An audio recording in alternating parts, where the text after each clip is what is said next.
दावत स्पेशल में आज मैं आपके लिए बड़ी ही कमाल की रेसिपीज लेकर आई हूँ। तो चलें जी अपनी मज़ेदार और ज़बरदस्त इस रेसिपी को बनाना शुरू करते हैं। बिस्मिल्लाहिर्रहमानिर्रहीम, अस्सलाम वालेकुम। उम्मीद है आप सब ठीक होंगे। तो सबसे पहले हम बनाएंगे इंतहाई टेस्टी से मिनी कबाब, जिसके लिए हमने 1 किलो कीमा ले लिया है। अच्छी तरह से आपने उसको मशीन में चला लेना है। उसके बाद हम इसका मसाला तैयार करेंगे। उसके लिए आपने ले लेना है 1 चम्मच साबुत धनिया, 1 चम्मच जीरा, थोड़ी सी आपने यहाँ पर दालचीनी के पीसेस ले लेने हैं, 2 से 3 अदद लौंग ले लेंगे, लाल मिर्चें थोड़ी सी ले लेंगे, आधा चम्मच आपने काली मिर्चें ले लेनी है। हल्का सा आप इनको थोड़ा सा कर लीजिएगा रोस्ट, और उसके बाद आपने इसका ज़बरदस्त सा जो है ना पाउडर बना लेना है। अब यहाँ पर जो हमने ले लिया था कीमे को हमने अच्छी तरह से पीस लिया था। इसके अंदर आपने डालनी है सब्ज़ मिर्चें, 8 से 10 मैं डाल रही हूँ।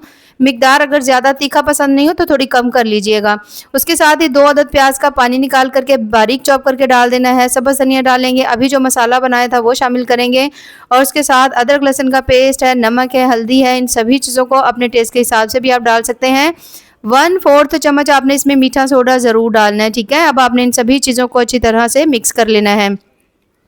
यहाँ पर सबसे ज़्यादा ज़रूरी है इसकी मिक्सिंग। यहाँ पर आपने जैसे ही सभी चीज़ों को इसके अंदर डालना है, तो आपने इसको इतनी अच्छी तरह से मैश करना है कि इसके अंदर एक अच्छी सी लेस बन जाए। अब हमने इसमें बाइंडिंग के लिए, आप चाहो तो इसमें मकई का आटा भी डाल सकते हैं, लेकिन मैंने यहाँ पर डाल दिए हैं ब्रेड क्रम्स। तो जैसे दिल करे आप कर सकते हैं। तो 3 अदद ब्रेड के मैंने स्लाइस लिए थे, फ्रेश ब्रेड थी। अगर आप चाहो तो क्रम्स भी इसमें ऐड कर सकते हो, शामिल करेंगे और इन सभी चीज़ों को अच्छी तरह से मिक्स कर लेंगे। अब यहाँ पर इसे रेस्ट पे रखने की ज़रूरत नहीं है, मैंने नहीं रखा, तो आप रखना चाहो तो रख सकते हैं। तो यहाँ पर हल्का सा हाथों के ऊपर आपने ऑयल लगाना है, थोड़ा थोड़ा पोर्शन लेंगे। यहाँ पर मिनी कबाब बना रहे हैं, तो आपने इस तरह से करके थोड़ा पोर्शन लेते जाना है। हाथों पे अच्छी तरह से टैप करिएगा ताकि कहीं से भी कोई क्रैक्स वगैरह नहीं पड़े, और सेम इसी तरह से आपने सभी को बना करके तैयार कर लेना है। तो जैसे ही आप सभी को बना लेंगे, यहाँ पर आपने ले लेना है पैन के अंदर थोड़ा सा ऑयल डालेंगे, और उसके साथ ही तमाम कबाब आपने इसके अंदर डाल देने हैं। मीडियम टू लो फ्लेम के ऊपर अब आपने इसको पका लेना है जब तक कि एक साइड का कलर हल्का लाइट गोल्डन नहीं हो जाता। याद रखिए हल्की फ्लेम के ऊपर पकाइएगा, और एक साइड को कम से कम आपने 3 से 4 मिनट पका लेना है, ठीक है, क्योंकि कच्चे कीमे के कबाब हैं, तो इसलिए आपने थोड़ा सा इसको टाइम देना है। अब यहाँ पर दोनों साइड को कम से कम 3 से 4 मिनट के लिए मैंने पका लिया था। माशाल्लाह बड़ा प्यारा सा कलर आ चुका है। अब उसी बचे हुए ऑयल में आपने डाल देने हैं 3 अदद टमाटर का पेस्ट डाल देंगे। हल्का सा आपने इसको कुक कर लेना है, और उसके साथ ही बिल्कुल थोड़ा सा नमक डालिएगा, बहुत ज़्यादा बिल्कुल नहीं डालेंगे। हल्की सी हल्दी डाल देंगे, थोड़ा सा जीरा पाउडर डालेंगे, थोड़ी सी काली मिर्च डालेंगे। सभी चीज़ों को अच्छी तरह से यहाँ पे आपने मिक्स कर लेना है। अब यहाँ पर आपने इनको बहुत ज़्यादा देर नहीं पकाना, ठीक है, बस हल्का सा पकाएंगे। और उसके साथ ही 1 अदद शिमला मिर्च डाल दी है, 1 अदद टमाटर डाल देंगे। उसके साथ हम इसमें शामिल करेंगे यहाँ पर सॉसेस। तो सबसे पहले हम इसमें शामिल कर देंगे, आप इसमें सोया सॉस डाल दें, चिली सॉस डाल दें, और हल्का सा बिल्कुल आप सिरका डाल दें, नहीं तो आप सिरके को स्किप भी कर सकते हैं। जैसे ही आप इसको हल्का सा पका लेंगे, तो अब आपने इसमें डाल देना है केचप। अच्छा, जो सॉसेस हैं वो 2-2 चम्मच है, केचप यहाँ पर आपने 3 चम्मच डालना है। हल्का सा आपने इसको मिक्स कर लेना है। जैसे आप देखो थोड़ा सा पक चुका है कुछ सेकंड के लिए। तो अब जो हमने कबाब बना करके रखे थे वो तमाम कबाब आपने इसके अंदर डाल देने हैं। कबाब डालने के बाद अब आपने इन्हें अच्छी तरह मिक्स कर लेना है, ताकि ये तमाम सॉस जो है ना कबाब को अच्छी तरह से लग जाए। अब आपने इसके ऊपर डाल देने हैं थोड़े से प्याज, ठीक है, इस तरह से करके हमने डाल दिए हैं। ढक्कन लगा देंगे, तो थोड़ा सा आपने इसको पकाना है ताकि प्याज भी थोड़े से नरम हो जाए, और ये जो कबाब है ना इनके अंदर इस सॉस का टेस्ट अच्छी तरह से आ जाए। उसके बाद आपने इसमें शामिल कर देने हैं थोड़े से तिल डाल देंगे। उसके साथ ही थोड़ी सी मैं इसके ऊपर डाल रही हूँ यहाँ पे सब्ज़ धनिया डाल देंगे। थोड़ी कसूरी मेथी डालना चाहे तो वो भी आप डाल सकते हैं। अच्छी तरह मिक्स करेंगे, और बहुत ही ज़्यादा मज़ेदार इंतहाई चटपटे से जो हमारे यहाँ पर मिनी कबाब है ना मसालेदार बन करके तैयार हो चुके हैं। तो यहाँ पर आप देख सकते हो कितने ही ज़्यादा मज़ेदार बने हैं, और बनाने का तरीका इंतहा से ज़्यादा टेस्टी है। ये देखिए इसका सॉस भी बहुत बहुत ज़्यादा टेस्टी है। तो यहाँ पर हमने एक रेसिपी बहुत ही ज़्यादा ज़बरदस्ती बना ली है। इसके बाद जो अगली हम बनाएंगे, अच्छा इसको आपने ट्राई ज़रूर करना है क्योंकि ये बड़ी ही कमाल की बनती है। अब जो दूसरी रेसिपी है वो है गोश्त के लिए। यह है हरे मसाले का गोश्त, और इसके लिए आपने यहाँ पर ले लेना है बीफ ले लीजिए, मटन ले लीजिए। मैंने 1 किलो लिया था। अच्छी तरह से आपने इसको धो लेना है। उसके बाद आपने इसका मसाला तैयार करना है। तो इस तरह आपने इसमें ढेर सारा डाल देना है सब्ज़ धनिया, 5 से 6 अदद सब्ज़ मिर्चें डाल देंगे, 2 चम्मच दही डालेंगे। अच्छी तरह से आपने इसको पेस्ट ज़बरदस्त सा बना लेना है। उसके बाद आपने ले लेना है वापस वही गोश्त जो हमने धो करके रखा हुआ था। इसके अंदर आपने 1 कप दही डालना है, वो तमाम पेस्ट इसमें शामिल कर देना है। ग्रीन पेस्ट, अदरक लहसुन का पेस्ट डाल देंगे, नमक शामिल कर देंगे, और इसके साथ ही आपने इसमें शामिल कर देना है थोड़ा सा गरम मसाला, थोड़ा सा जीरा पाउडर। अच्छी तरह से सभी चीज़ों को आपने मिक्स कर देना है। मिक्स करने के बाद आपने इससे मैरिनेट होने के लिए रखना है कम से कम भी 1 घंटे के लिए। तो जैसे ही 1 घंटा यहाँ पर पूरा हो जाएगा, तो यहाँ पर हमने इसे रख दिया है चूल्हे पर पकने के लिए। इसके अंदर हमने हमने ऑयल डाल दिया है। ऑयल डाल करके अब आपने इसे मिक्स कर लेना अच्छी तरह से और हाई फ्लेम के ऊपर आपने इसे पकने देना है जब ताकि जो गोश्त है वो अच्छी तरह से गल जाए।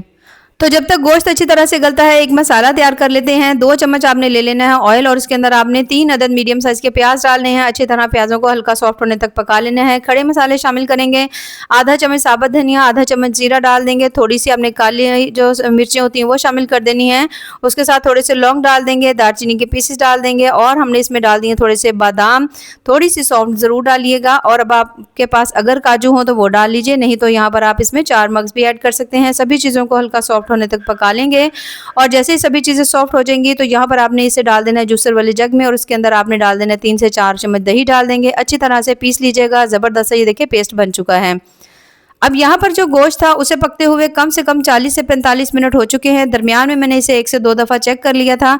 तो यहाँ पर आप देख सकते हो माशाल्लाह बहुत अच्छी तरह से ये यहाँ पे गल भी चुका है। ठीक है, आप एक बोटी निकाल करके इसको चेक कर लीजिएगा।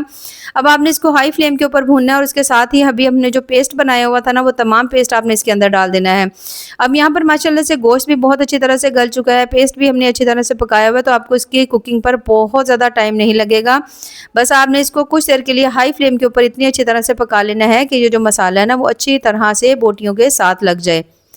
अब यहाँ पर आप देख सकते हो किस तरह से इसके ऊपर एक कोटिंग सी आ चुकी है। जो हमने अभी बीफ बनाया था ना ये मसाले की, इससे बहुत ही ज़्यादा मसालेदार सा सालन बन के तैयार होता है। तो हमने इसमें मिर्चें नहीं डाली थी, तो यहाँ पर हमने इसमें काली मिर्च डालनी थी। काली मिर्च मैंने आधा चम्मच डाल दी है। 4 से 5 चम्मच इसमें डाल देंगे फ्रेश क्रीम डाल लीजिए और यहाँ डब्बे वाली क्रीम डाल लीजिए और उसके बाद जैसे ही आप इसको दम पर रखेंगे 5 मिनट के लिए, तो 5 मिनट के बाद माशाल्लाह बहुत ही ज़्यादा टेस्टी इंतहाई मज़ेदार जो बीफ है बिल्कुल एक अलग तरीके से बन चुका है, जो कि बहुत ज़्यादा टेस्टी बना है। इंतहा से ज़्यादा मसालेदार इसकी बोटी होती है, ग्रेवी बड़ी ही शानदार होती है। तो यहाँ पर हमने इसे निकाल लिया है, किसी भी प्लेट में निकालेंगे और बहुत ही ज़्यादा टेस्टी मज़ेदार से जहाँ पर हमारा जो है ना सालन बनके तैयार हो चुका है। तो इसे भी आपने ज़रूर ट्राई करना है। अब जो मैं आपके लिए रेसिपी लेकर आई हूँ ये सभी से ज़्यादा टेस्टी है, बहुत ज़्यादा जूसी, बहुत ज़्यादा मज़ेदार सी ये बन करके तैयार होती है। तो यहाँ पर ये जो इसके ऊपर मैं सॉस डाल रही हूँ ना, इस सॉस से तो गोश्त का जो जायका है ना वो डबल हो जाएगा। अच्छा, इसे बनाने के लिए हमने यहाँ पर ले लेना है बीफ यहाँ पर मैंने लिया है 1 किलो। आप इसी रेसिपी को मटन से भी बना सकते हैं। अब सबसे पहले मसाला तैयार करेंगे, उसके लिए आपने ले लेना है बोल में आपने 1 कप दही लेना है। दही को आपने अच्छी तरह बीट कर लेना है और उसके साथ आपने इसमें फ्रेश कुटा हुआ अदरक लहसुन का पेस्ट डाल देना है। 4 से 5 अदद बिल्कुल बारीक कटी हुई हमने इसे डाल देने। सब्ज़ मिर्चें 1 चम्मच नमक डाल देंगे, आधा चम्मच हल्दी डाल देंगे, आधा चम्मच लाल मिर्च शामिल करेंगे। उसके साथ ही थोड़ा सा ज़ीरा पाउडर शामिल कर देंगे। थोड़ा सा आपने इसमें मिक्स गरम मसाला डाल देना है और थोड़ा सा अगर हो तो धनिया पाउडर डाल लीजिएगा, उससे भी टेस्ट जो है ना बड़ा मज़े का आता है। अच्छा, उसके बाद आपने इन सभी चीज़ों को यहाँ पे अच्छी तरह मिक्स कर लेना है। जैसे ही आप सभी चीज़ों को यहाँ पे अच्छी तरह मिक्स कर लेंगे तो अब यहाँ पर जो हमने गोश्त को अच्छी तरह से धो करके रखा हुआ था ना, ये तमाम पेस्ट जो है ना आपने इसके अंदर डाल देना है। इस तमाम पेस्ट को इसके अंदर शामिल करने के बाद आपने इसे कर लेना अच्छी तरह से मिक्स। ठीक है। अच्छा, अगर आपके पास थोड़ा ज़्यादा टाइम हो तो आप इसको थोड़ी देर के लिए रखिएगा ज़रूर, क्योंकि जो गोश्त है ना उसके अंदर तक इस मसाले का फ्लेवर चला जाएगा और इसका टेस्ट बड़ा ही आपको कमाल का मिलेगा। तो यहाँ पर इसे हम रख देते हैं कुछ देर के लिए। तब तक हम यहाँ पे एक और मसाला तैयार कर लेते हैं। थोड़ा सा ऑयल लेंगे, उसके अंदर मैंने 3 अदद मीडियम साइज़ के प्याज डाल दिए हैं। प्याज डालने के बाद अब आपने प्याज को हल्का सॉफ्ट होने तक पका लेना है। जैसे ही आप इसे कुछ देर के लिए पकाएंगे तो प्याज का कलर जो है ना इस तरह से हल्का लाइट ब्राउन हो जाना चाहिए। ठीक है, पहले हमने प्याज का कलर सॉफ्ट किया था, उसके बाद आपने इसको हल्का लाइट ब्राउन कर देना है। उसके साथ ही आपने इसमें शामिल कर देने हैं टमाटर। 2 अदद मीडियम साइज़ के टमाटर कट करके मैंने डाल दिए हैं। सभी चीज़ों को अब आपने अच्छी तरह से पका लेना है। जब आप देखो कि टमाटरों का पानी भी खुश्क हो गया है तो यहाँ पर जो गोश्त हमने रखा हुआ था रेस्ट पर, इसे भी रखे हुए तकरीबन 1 घंटा हो चुका है। ये गोश्त सारा आपने लेना है और अब आपने टमाटर और जो हमने प्याज भून करके रखे हुए थे इसके अंदर डाल देना है। अब इसके अंदर गोश्त तमाम शामिल करने के बाद आपने हाई फ्लेम के ऊपर इसे पका लेना है। ठीक है, हाई फ्लेम के ऊपर आप इसे पकाएंगे। इसके लिए गलने के लिए आप इसमें पानी भी ऐड कर सकते हैं। मैंने तकरीबन 1 गिलास पानी डाल दिया था और यहाँ पर आप देख सकते हो काफ़ी ज़्यादा इसके अंदर जो पानी है ना वो रिलीज़ हो चुका है, क्योंकि गोश्त का अपना भी पानी होता है। तो अब दोबारा से हम इसके ऊपर ढक्कन लगा देंगे और हल्की फ्लेम के ऊपर पकने देंगे। पहले 5 मिनट तेज़ फ्लेम के ऊपर, उसके बाद आपने इसे हल्की फ्लेम के ऊपर तकरीबन 40 मिनट पकाना है। अब यहाँ पर 40 मिनट के बाद ये मैंने ढक्कन खोला है, दरमियान में मैंने इसे चेक भी कर लिया था 1 से 2 दफ़ा और माशाल्लाह बहुत ही ज़्यादा मज़ेदार इंतहाई टेस्टी जो बीफ है ना बिल्कुल एक अलग तरीके से ये भी बन चुका है। ये भी बहुत ज़्यादा मसालेदार इंतहाई टेस्टी बनता है। तो अब आपने हाई फ्लेम के ऊपर इसको अच्छी तरह से भून लेना है जब तक कि इसके अंदर से थोड़ी बहुत जो पानी की नमी है वो अच्छी तरह से ख़त्म नहीं हो जाती। थोड़ी सी मैंने इसके अंदर डाल दी हैं सब्ज़ मिर्चें। अब यहाँ पर आप देख सकते हो माशाल्लाह कितना ज़बरदस्त सा ये भून करके ये देखें तैयार हो चुका है। तो इस तरह से गोश्त एक तो बहुत ज़्यादा सिंपल तरीके से बनता है, दूसरा बहुत ज़्यादा जल्दी से बन जाता है, आपको बहुत ज़्यादा टाइम भी नहीं लगता। थोड़ा सा इसके ऊपर डाल देंगे हम अदरक लहसुन, थोड़ा सा हमने इसके ऊपर जो है ना सब्ज़ धनिया डाल देना है। अच्छा मैंने लहसुन क्या दिया, सिर्फ आपने इसमें अदरक डालना है कटा हुआ। आपने इसको दम पे लगा देना है कम से कम 5 मिनट के लिए। अब आपने ले लेना है यहाँ पे आधा कप आपने दही ले लेना है, 4 से 5 चम्मच क्रीम डाल देंगे। थोड़े से आपने इसमें फ्रेश कुटा हुआ अदरक लहसुन का पेस्ट डाल देना है। 1 चम्मच आपने इसमें डाल देनी है कसूरी मेथी, हल्का सा आपने नमक डाल देना है और सभी चीज़ों को आपने यहाँ पर अच्छी तरह से मिक्स कर लेना है। तो जैसे ही आप देखो कि आपने सभी चीज़ों को यहाँ पे अच्छी तरह से मिक्स कर लिया है तो ये देखें बहुत ही ज़्यादा मज़ेदार ज़बरदस्त ये जो सॉस है हमारे यहाँ पे बन करके तैयार हो चुकी है। अब यहाँ पर जो बीफ था उसे हमने कुछ देर के लिए दम पर रखा था 5 मिनट के लिए और आप देखो माशाल्लाह वो भी ज़बरदस्त बन चुका है और इंतहाई मसालेदार बना है। अगर आप इसकी हल्की ग्रेवी बनाना चाहते हो तो आप बना लीजिएगा, लेकिन मैं इसे बिल्कुल थोड़ा ड्राई में ही रख रही हूँ। तो इसे हम निकाल लेते हैं प्लेट में। अब यहाँ पर आप देख सकते हो माशाल्लाह बहुत ही ज़्यादा मसालेदार इंतहाई टेस्टी बीफ जो है ना वो बन चुका है। बहुत ज़्यादा आप यकीन करें कमाल का बना है, इंतहाई टेस्टी बना है और बहुत ही ज़्यादा जायकेदार बना है। तो यहाँ पर हमने इसे बना लिया है। बनाने के बाद अब हमने जो अभी वाइट सॉस बनाई थी ना ये वाली, इसे आपने इसके ऊपर डालना है। इस सॉस से इसका टेस्ट कई गुना ज़्यादा बढ़ जाएगा। अगर आप इसे ऐसे भी खाएँगे, आप इसको रोटी के साथ, पराठे के साथ, चावलों के साथ खा सकते हैं। आपको हर तरह से बहुत मज़े का लगेगा।